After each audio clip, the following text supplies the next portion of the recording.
இனிய காலை வணக்கம். தகவல் களம் பாகம் 57 சுவிஸிலிருந்து பவானி மூர்த்தி.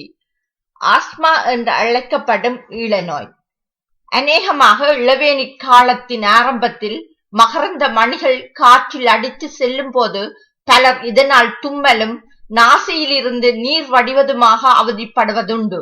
இதனால் இவர்கள் இரவில் நித்திரையின்றி பகலில் களைப்பாகவும் சக்தியின்றியும் இருக்க வேண்டி வரலாம். இந்த மகரந்த ஒவ்வாமை ஈழ நோயை தோற்றுவிக்க கூடியது.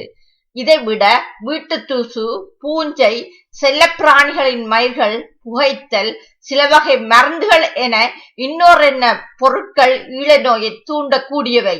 ஈழ நோயிலிருந்து விடுபட பல வழிகளில் மேநாட்டு வைத்தியர்கள் எத்தனைத்தாலும் அறுதியான பலன் கிடைப்பது அரிதாகவே காணப்படுகின்றது. சித்த மருத்துவத்தின் சிகிச்சை முறையான மூச்சு பயிற்சியே ஈழை நோய் உடையோர்களுக்கு தகுந்த தெரிவாக பேசப்படுகின்றது. பரவலாக மக்கள் மத்தியில் ஆஸ்மா என்று அழைக்கப்படும் ஈழ நோயானது நுரையீரலில் ஏற்படும் அழற்சியினால் ஏற்படும் ஒரு நோயாகும். சுவாசக்காற்றை உள்வாங்கி வெளியேற்றுவதில் ஏற்படும் சிரமத்தின் வெளிப்பாடுகளான மூச்சு திணறல் அல்லது மூச்சிறைத்தல் நிலையே ஈழ நோய் என்று அழைக்கப்படும்.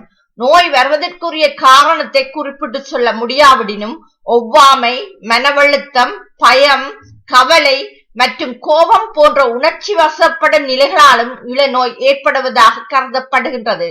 குணக்குறிகள்: நாட்பட்ட இருமல், கூடுதலாக இரவில் அதிக இருமல், விசில் சத்தத்துடனான மூச்செடுத்தல், மூச்சிறப்பினால் உண்டாகும், சுவாசம் குறுகியதாக இருத்தல், குறிப்பாக வெளிச்சுவாசம், இலகுவாக செய்யும் வேலையில் கூட களைப்பை உணர்தல், மார்பை இறுக்குவது போன்ற உணர்வு, மூக்கொழுதல், கண்களின் அடிப்பகுதியில் கருவளையம், தோளில் அரிப்பு போன்றவை காணப்படுதல்.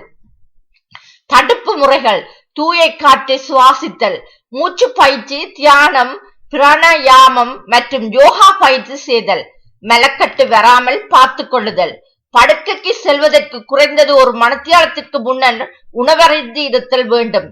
இரவு உணவானது குறைந்த அளவிலும் இலகுவில் சமிபாடடைய கூடியதாகவும் இருத்தல் வேண்டும்.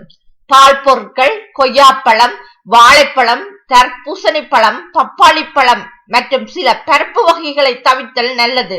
ஆனால் இவை நபருக்கு நபர் வேறுபடும்.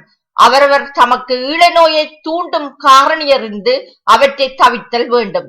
நீங்கள் செய்யக்கூடிய சில நடவடிக்கைகள்: ஈழ நோயிலிருந்து சற்று விடுபட கீழ்காணும் விடயங்களில் உங்களுக்கு பொருத்தமானதை தெரிவு செய்யுங்கள். ஒரு மேசக்கரண்டி தண்ணீரில் 2 மேசக்கரண்டி தேசிக்காய் புளி சாறு கலந்து தினமும் இருவேளை அருந்தலாம். 2 மேசக்கரண்டி வெந்தயத்திற்கு 1 லிட்டர் தண்ணீர் விட்டு 30 நிமிடம் கொதிக்க வைத்து 2 மேசக்கரண்டி இஞ்சி சாறு, 1 மேசக்கரண்டி தேன் சேர்த்து 1 கோப்பை தினமும் அருந்தி வரலாம். இஞ்சி சாறு, மாதுளம்பழச்சாறு மற்றும் தேன் சம அளவில் எடுத்து தினமும் 2 முறை அருந்தி வரலாம். இயற்கை வெளியில் பயணிக்கவும். பிரணவாயு இன்றி உயிரினங்கள் வாழ முடியாது. அப்பிரணவாயுவை உள்ளெடுத்து உடலுக்கு உயிரளிக்கும் பணியை எமது நுரையீரல் செய்கின்றது. ஆகவே எமது உயிர் துடிப்பிற்கு நுரையீரலின் பங்கு அளப்பரியது. இத்தகையதொரு உயரிய உடல் உறுப்பை புகைப்பிடித்து அழித்து தம்மை சிறுக சிறுக கொலை செய்பவர்கள் ஒரு புறம் இருக்க, மிகுதியானவர்கள் இனாமாக கிடைக்கும் உயிர் தாங்கியான பிரணவாயுவை போதிய அளவு பெறுவதற்கு நமது நேரத்தை செலவிட வேண்டும். நாம் இழைக்க ஓடுவதனூடாகவும் அல்லது துவிச்சக்கர பயணங்களை மேற்கொள்வதனூடாகவும் அல்லது யோகாசனம் போன்ற பயிற்சிகளில் அல்லது பொழுதுபோக்காக விளையாட்டுகளில் ஈடுபடுவதனூடாகவும் பிரணவாயு உடல் முழுவதும் கூடுதலாக பரவ வாய்ப்பு ஏற்படுகின்றது. இது போன்ற உடற்பயிற்சிகளை செய்ய முடியாதவர்கள் இயற்கை வெயிலில் ஊர் உலாவ சென்று வருவது, குறிப்பாக மரங்கள் அடைந்த பகுதிகளூடாக சென்று வருவது ஆரோக்கியத்துக்கு மிகவும் நல்லது. நீரின்றி உணவின்றி உயிர் ஓரளவு நாட்கள் வாழும். ஆனால் சுவாச காற்றின்றி உயிர் சொற்ப நேரமே வாழ முடியும். ஆகவே ஈழநோயிலிருந்து விடுபட மட்டுமல்ல, ஆரோக்கியமாக வாழவும் மூச்சு பயிற்சி சிறந்ததொரு தெரிவே. மூச்சு பயிற்சி செய்யும் போது பத்மாசன நிலையில் அமர்தல் வேண்டும். முக்கியமாக தலை, கழுத்து மற்றும் முள்ளந்தண்டு என்பன ஒரு நேர்கோட்டில் அமையும் வண்ணம் நன்கு நிமிர்ந்து இருக்க வேண்டும்.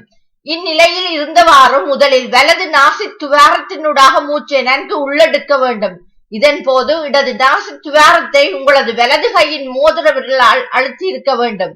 உள்ளெடுத்த காற்றை சில கணம் உள்ளேயே வைத்திருந்த பின்னர் இடது நாசி துவாரத்தினூடாக வெளிவிடுதல் வேண்டும். இதன் போது வலது நாசி துவாரத்தை வலது கை பெருவிரலால் அழுத்தி இருக்க வேண்டும். இப்படியே பின்னர் இடப்பக்கம் நாசி துவாரமூடாகவும் உள்ளெடுத்து வலப்பக்க நாசி துவாரமூடாகவும் வெளியேற்ற வேண்டும். இவ்வாறு இடப்பக்கம் என மாற்றி மாற்றி 6 தொடக்கம் 10 தடவைகள் தினமும் செய்து வரவும்.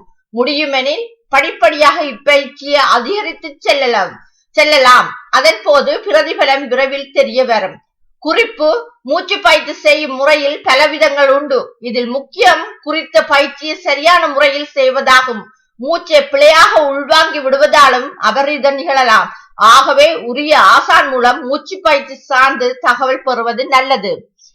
காற்றே உயிரின் ஊற்று என அறிவுறுத்தி இன்றே நலமாக வாழ முயற்சி செய்யுங்கள். நன்றி, வணக்கம்.